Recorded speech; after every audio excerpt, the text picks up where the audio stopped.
ഹിമാചലിലെ ഒരു സ്കൂളിൽ നിന്ന് കേൾക്കുന്ന വാർത്ത അത്ര നമ്മൾ സ്ഥിരം കേട്ടുകൊണ്ടിരിക്കുന്നതാണ് എങ്കിൽ പോലും അത്ര നമുക്ക് എന്താ പറയുക അംഗീകരിക്കാൻ കഴിയാത്ത ചില കാര്യങ്ങളാണ്. സ്ഥിരം വേട്ടമൃഗം UP ആണ്.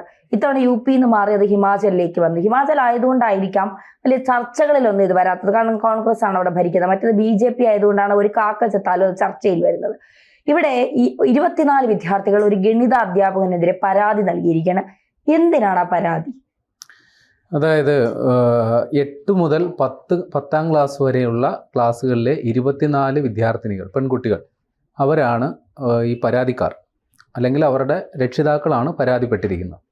അതായത് ഇവരുടെ ഒരു കണക്ക് അധ്യാപകൻ, ഗണിത അധ്യാപകൻ ഇവരെ ഈ പഠനത്തിനിടയിൽ ലൈംഗികമായി ചൂഷണം ചെയ്തു എന്നുള്ളതാണ് പരാതി.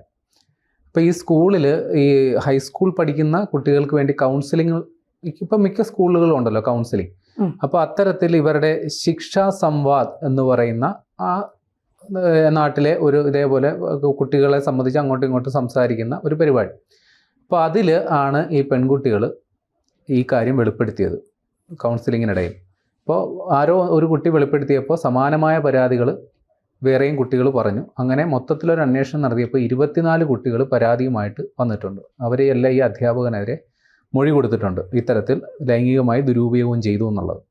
അത് ചിലതൊക്കെ ഈ മോശമായി സ്പർശിക്കുക, പിടിക്കുക, അതേപോലുള്ള പരിപാടികളൊക്കെ ചെയ്തതാണ്. അപ്പോൾ ഇത് ഇവർ പോലീസിൽ റിപ്പോർട്ട് ചെയ്തു. ഇത് കേസായി. ഈ അധ്യാപകൻ ഇപ്പോൾ അറസ്റ്റിലാണ്. അധ്യാപകനെതിരെ പോക്സോ അടക്കമുള്ള കുറ്റങ്ങളൊക്കെ ചുമത്തിയിട്ടുണ്ട്. ഇയാളിപ്പോൾ 3 ദിവസം പോലീസിൻ്റെ കസ്റ്റഡിയിൽ കിട്ടിയിട്ടുണ്ട്. ഇപ്പോൾ ഈ കുട്ടിയുടെ രക്ഷിതാർത്ഥാക്കൾ ഈ സംഭവം അറിഞ്ഞ് ആ സ്കൂളിൽ വരികയും വലിയ രീതിയിൽ പ്രശ്നം ഉണ്ടാക്കുകയും മുദ്രാവാക്യം വിളിക്കുകയൊക്കെ ചെയ്തിരുന്നു. കാര്യം അതായത് സ്കൂളിൻ്റെ ഉത്തരവാദിത്തമാണല്ലോ ഇതൊക്കെ എന്താണ് അവിടെ നടക്കുന്നതെന്ന് നോക്കാം. ഇതൊരു സർക്കാർ സ്കൂൾ കൂടിയാണ്. അപ്പോൾ സ്വാഭാവികമായിട്ടും പ്രതികരണം ആ നിലയിലായിരിക്കും. ഏതായാലും ഈ കുട്ടികളിപ്പോൾ പരാതിപ്പെട്ടു എന്നുള്ളതാണ് ഏറ്റവും പ്രസക്തമായ സംഗതി. കാരണം എത്രയോ സ്കൂളുകളിൽ സമാനമായ സംഭവങ്ങൾ ഉണ്ടായിട്ടുണ്ടാകാം. ഈ പരാതി പറയാത്തത് കൊണ്ടും പിന്നെ ഇതിനെക്കുറിച്ച് കുട്ടികൾക്ക് കാര്യമായ ബോധവൽക്കരണം ഇല്ലാത്തത് കൊണ്ടും പല കേസുകളും നമ്മുടെ മുമ്പിലോട്ട് വരുന്നില്ല. ഏതായാലും ഹിമാചലിൽ ആ അധ്യാപകൻ ഇപ്പോൾ പെട്ടിട്ടുണ്ട്. 24 കുട്ടികൾ, 1-2 പേരല്ല, 24 കുട്ടികളെയാണ് അയാൾ ഇതേപോലെ ദുരുപയോഗം ചെയ്തത്. നിസ്സാര കേസല്ല. അതായത് 13 വയസ്സ് മുതൽ 15 വയസ്സ് വരെയുള്ള പെൺകുട്ടികൾ. അതെ 8ാം ക്ലാസ് മുതൽ, അതായത് ഒരു ഹൈസ്കൂളാണ്, ചെറിയ ക്ലാസ് മുതലേ ഉള്ള കുട്ടികൾ ആ സ്കൂളിൽ പഠിക്കുന്നുണ്ട്.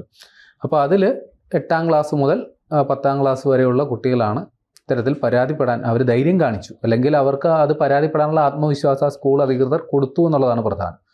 അതുകൊണ്ട് അയാളിപ്പോൾ പിടിയിലായിട്ടുണ്ട്. അയാൾ കുറ്റസമ്മതം നടത്തിയെന്ന തരത്തിലാണ് വാർത്തകൾ വരുന്നത്.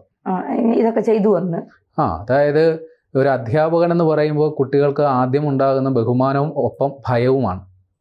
അപ്പോൾ അതിനെ കൃത്യമായി ദുരുപയോഗം ചെയ്യുക, മുതലെടുക്കുന്ന ഒരു ചെറിയൊരു വിഭാഗം ഞരമ്പ് രോഗികൾ ഉണ്ട് ഈ ഗണത്തിൽ. അവരും ഈ മനുഷ്യഗണത്തിൽ പെടുന്നവർ തന്നെയാണല്ലോ ഈ അധ്യാപകരെന്ന് പറയുന്നത്. ചില സഹജമായ പോരായ്മകൾ, ബലഹീനതകൾ ആ വിഭാഗത്തിലും കാണും. പക്ഷെ അവരാ ഇരിക്കുന്ന പദവിയുടെ അന്തസ്സത്തും അതിൻ്റെ ഒരു പവിത്രതയൊക്കെ മറന്നുകൊണ്ട് ഇങ്ങനെയുള്ള പെരുമാറ്റം ചെയ്യുമ്പോഴാണ് ഇതേപോലുള്ള പരാതികളൊക്കെ വരുന്നത്. ഈ 24 കുട്ടികളെ ഈ ദുരുപയോഗം ചെയ്യുക എന്ന് പറയുന്നത് നിസ്സാര കാര്യമൊന്നുമല്ല. ഒരു സ്കൂളിൽ 13 വയസ്സ് മുതൽ 15 വയസ്സ് വരെയുള്ള പെൺകുട്ടികളെ ശരീരത്തിൽ സ്പർശിച്ചും അല്ലെങ്കിൽ സ്വകാര്യ ഭാഗങ്ങളിൽ സ്പർശിച്ചും അല്ലെങ്കിൽ അത്തരത്തിലുള്ള കാര്യങ്ങൾ അവരോട് സംസാരിച്ചും ഒക്കെ ഇത്തരത്തിൽ നീങ്ങുക എന്ന് പറയുന്നത്, ഇതിന് ഇയാൾക്കെതിരെ എന്തൊക്കെ കുറ്റങ്ങളായിരിക്കും ചുമത്താൻ പോകുന്നത് അല്ലെങ്കിൽ ചുമത്തുന്നത്? അതായത് പ്രാഥമികമായിട്ട് ഇയാൾക്കെതിരെ പോക്സോ, അതായത് അതിലെല്ലാം പ്രായപൂർത്തിയാകാത്ത കുട്ടികളെ ദുരുപയോഗം ചെയ്തതുമായിട്ട് ബന്ധപ്പെട്ടുള്ള പോക്സോ. ഇത് കൂടാതെ ഇയാൾക്കെതിരെ വകുപ്പ് തല നടപടി ഉണ്ടാവും. ഇയാളൊരു സർക്കാർ സ്കൂളിലെ അധ്യാപകനാണല്ലോ. അപ്പോൾ സ്വാഭാവികമായിട്ട് ഇയാൾക്കെതിരെ അച്ചടക്ക നടപടി ഉണ്ടാവും. കാര്യം അവരുടെ ഒരു സർവീസ് കോഡിന് വിരുദ്ധമായ പരിപാടിയാണല്ലോ ചെയ്തേക്കുന്നത്. അപ്പോൾ ഇയാളുടെ ജോലി തെറിക്കും, അതുള്ള ഉറപ്പാണ്. ഈ ഇത്തരം കാര്യങ്ങൾ ചെയ്യുന്നവർക്ക് മാതൃകാപരമായ ഒരു ശിക്ഷ ഇതുവരെ വന്നിട്ടില്ല അല്ലെ? ഈ കൊച്ചു കുട്ടികളെ വരെ പീഡിപ്പിക്കുക, അവരെ ശാരീരികമായി ദുരുപയോഗം ചെയ്യുക, പിഞ്ചു കുട്ടികളെ വരെ പീഡിപ്പിക്കുക, 4-5 വയസ്സായ കുട്ടികളെ വരെ പീഡിപ്പിച്ചിട്ട് ഒരു കുഴപ്പവുമില്ലാതെ വിലസി നടക്കുന്നവന്മാരുണ്ട്. അപ്പോൾ ഇത്തരത്തിലുള്ളവർക്ക് കൃത്യമായ ശിക്ഷ അത് നൽകാത്തത് കൊണ്ടല്ലേ വീണ്ടും വീണ്ടും ഇത്തരം പീഡനം. ഇപ്പൊ സ്കൂളുകളിലാണ് ഏറ്റവും കൂടുതൽ സുരക്ഷ എന്ന് കരുതിയാണ് ഇപ്പൊ പിന്നെ സ്കൂൾ തുറന്നാൽ ഏറ്റവും കൂടുതൽ കുട്ടികൾ, നമ്മുടെ വീട്ടിലെ കുട്ടികൾ ചിലവഴിക്കുന്നത് സ്കൂളുകളിലാണ് അല്ലെ. രാവിലെ 9 മണി മുതൽ ഇപ്പോൾ വൈകിട്ട് 4 മണി വരെ. പിന്നെ അതൊക്കെ കഴിഞ്ഞ് അവർ വീട്ടിൽ കയറുമ്പോൾ ഒരു സമയമാവും, ട്യൂഷനും എല്ലാം ഒക്കെ കഴിഞ്ഞ്. അപ്പോൾ കുറച്ച് സമയം മാത്രമാണ് വീട്ടിൽ അവരുള്ളത്. ബാക്കി സമയം മുഴുവൻ ഈ സ്കൂളുകളിലും പഠിക്കുന്ന സ്ഥലങ്ങളിലുമാണ്. അവിടെ അവർ സുരക്ഷിതരാണെന്നാണ് എല്ലാ അച്ഛനമ്മമാരും വിചാരിക്കുന്നത്. പക്ഷെ അങ്ങനെയല്ല എന്നുള്ളതാണ്. ഇത് മാത്രമല്ല, പല അനുഭവങ്ങളിൽ നിന്ന് അല്ലെങ്കിൽ പല ഇത്തരം വാർത്തകളിൽ നിന്ന് നമുക്ക് മനസ്സിലാകുന്നത്. അതായത് കുട്ടികൾക്ക് ബോധവൽക്കരണം ഇല്ലാത്തതാണ് ഏറ്റവും വലിയ അപകടം. കാര്യം കുട്ടികൾക്ക് ഇതിനെക്കുറിച്ച് എന്താണ് നടക്കുന്നതെന്ന് അറിയില്ല. അവർ കരുതുന്നത് അധ്യാപകൻ എന്നോടുള്ള പ്രത്യേക താല്പര്യത്തിൻ്റെ പുറത്ത്, എന്നോടുള്ള സ്നേഹത്തിൻ്റെ പുറത്ത്, വാത്സല്യത്തിൻ്റെ പുറത്ത് തന്നോട് ഇത്തരത്തിൽ പെരുമാറുന്നതാണ് എന്നാണ് ഭൂരിഭാഗം കുട്ടികളും ചിന്തിക്കുക. എന്നാൽ അങ്ങനെയല്ല. ചില സ്പർശനങ്ങൾ അതിരുകടന്നതാണ് എന്നുള്ളത് തിരിച്ചറിയാനായിട്ടുള്ള ബോധം കുട്ടികളിൽ ചെറുപ്പം മുതലേ തന്നെ അത് ശീലിപ്പിക്കണം. ഇപ്പോൾ എൻ്റെ കുട്ടി, എനിക്ക് ഒരു മോളുണ്ട്, അവളെ അവളുടെ അമ്മ ചെറിയ പ്രായത്തിൽ തന്നെ എന്താണ് ബാഡ് ടച്ച് എന്നുള്ളത് പഠിപ്പിച്ചിട്ടുണ്ട്. ഇതേ സമാനമായ ലളിതമാണത്. ഒരു കുട്ടിയെ ചെറിയ പ്രായത്തിൽ തന്നെ ഇത്തരം കാര്യങ്ങളെക്കുറിച്ച് ബോധവൽക്കരണം നടത്തുക എന്നുള്ളത് വലിയ പ്രധാനപ്പെട്ട ഒരു കാര്യമാണ്. എന്നാൽ ചിലയിടങ്ങളിൽ ഈ മതപരമായ ചട്ടക്കൂടുകൾ ഉള്ളിടത്താണ് ഏറ്റവും തോന്നുന്നു ഇതേപോലുള്ള പ്രശ്നങ്ങൾ. അതായത് ഇത്തരം കാര്യങ്ങളെക്കുറിച്ച് തുറന്ന് സംസാരിക്കുന്നത് അതെന്തോ പാപമാണ്, അല്ലെങ്കിൽ അത് മോശപ്പെട്ട കാര്യമാണ് എന്നും ചിന്തിക്കുന്ന വലിയൊരു വിഭാഗം നമുക്കിടയിലുണ്ട്. അത് ഈ മതപരമായ ചട്ടക്കൂടുകൾ ഉള്ളിടത്താണ് ഏറ്റവും വലിയ പ്രശ്നമുള്ളത്. അവിടെയൊക്കെയാണ് ഇത്തരം ചൂഷണങ്ങൾ ഏറെയും നടക്കുന്നതെന്നാണ് തോന്നുന്നത്. അവിടെയൊക്കെ ഈ ചൂഷണം നടക്കുമ്പോഴും ഇപ്പോഴത്തെ കാലഘട്ടത്തിലും ചില കുടുംബങ്ങളിൽ ഇത് പുറത്തറിഞ്ഞാൽ പെൺകുട്ടികളുടെ ഭാവി നശിച്ചു പോകും, അതുകൊണ്ട് ഇത് പുറത്തു പറയാൻ പാടില്ല. ഇത്തരം കേസുകൾ ഒതുക്കി തീർക്കുന്ന സ്ഥലങ്ങൾ വരെ ഉണ്ട്. ഉറപ്പായിട്ടും. കാരണം പെൺകുട്ടിയാണ്, അവൾ നാളെ വിവാഹിതയാകണം. പിന്നെ വിദ്യാഭ്യാസം, അവളുടെ മാനസികാവസ്ഥ, അവളുടെ ജീവിതമൊന്നും അല്ല പ്രശ്നം. അവൾ വിവാഹിതയാകാനുള്ളവളാണ്, വേറൊരു വീട്ടിൽ പോകാനുള്ളവളാണ്. അതുകൊണ്ട് അവളെ ഇത്തരത്തിൽ എന്തെങ്കിലും അവൾക്ക് സംഭവിച്ചു എന്ന് പറഞ്ഞാൽ, അത് പുറത്തറിഞ്ഞാൽ അത് വലിയ രീതിയിലുള്ള പ്രശ്നങ്ങൾ ഉണ്ടാക്കും. അതുകൊണ്ട് ഇത് മറച്ചു വെക്കുക. അങ്ങനെ മറച്ചു വയ്ക്കപ്പെടുന്ന പെൺകുട്ടികൾക്ക് പിന്നെ ഉണ്ടാകുന്ന ഒരു മാനസികാവസ്ഥ എന്താണെന്ന് ഈ വീട്ടുകാർ മനസ്സിലാക്കുന്നില്ല എന്നുള്ളതാണ് യാഥാർത്ഥ്യം.